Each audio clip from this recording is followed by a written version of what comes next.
Понудената цена од 48 евра за мегават час на ЕСМ е одговорна одлука. Ова е реакцијата на министерот за економија Крешник Бектеши, откако вчера енергетскиот експерт Константин Димитров за Алфа изјави дека новата цена ќе биде политичка одлука. Министерот во својот Facebook статус напиша дека понудената цена не била ниту нереална, најмалку политичка и многу пониска од онаа по која се тргува на унгарската берза од 350 евра за мегават час. Со мерките кои што досега ги презема владата, надоместивме 80% од фактурите за струја за домакинствата и над 60.000 компании беа покриени од владата. Во оваа насока ќе продолжиме и понатаму, се со цел да ги заштитиме граѓаните од ценовни шокови, пишува Бектеши на Facebook. Енергетскиот експерт Константин Димитров вчера изјави дека цената реално требало да се зголеми повеќе од оние 17% кои ги бара ЕСМ, па владата морала да интервенира и да покрие дел од трошоците за струјата, да не поскапе драстично и да го зачува социјалниот мир. Побара точно да се знае производната цена на државните електрани, за да се види дали тие работат добро и рентабилно или пак трошат енормно додека чекаат државна помош, односно дел од парите на граѓаните. Цената ќе се зголеми повеќе уште од ова што е кажано, колку регулаторна ќе добие дозвола да ги зголеми цените за да се удри по стандардот на граѓаните, тука е веќе на потез владата на Македонија. Ние како држава, за да го заштитиме стандардот на граѓаните, даваме толку пари, ЕСМ ќе продава на Евана Хоум по 48.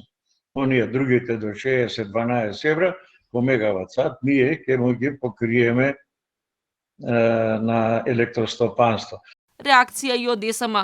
Велат со побараната цена од 48 евра за мегават час, која е за 17% повисока од сегашната, ќе имало само благо зголемување на сметките за струја. Потенцираат дека ЕСМ учествува со околу 32% во цената за крајните потрошувачи и дека наместо да покриеле 100% од потребите на Евана Хоум, можеле да го покријат само законскиот минимум од 60%, а остатокот да го продадат поскапо.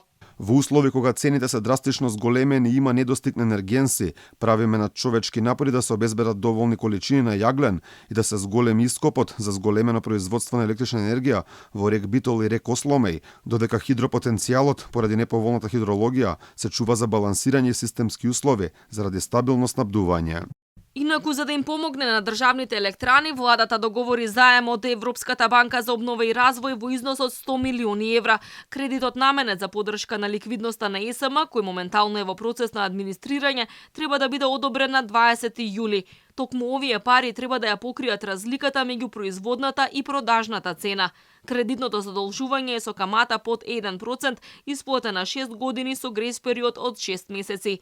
Кога на стартот на годинава струјата поскапе за речиси 10%, во државните електрани беа вбризгани 160 милиони евра за да се задржи рентабилноста на компанијата. ЕСМ, како и преносниот оператор МЕПСО, со години важат за омилени места за вработување на роднините на политичарите на власт, а познати се и по енормно големите трошоци и луксузирања.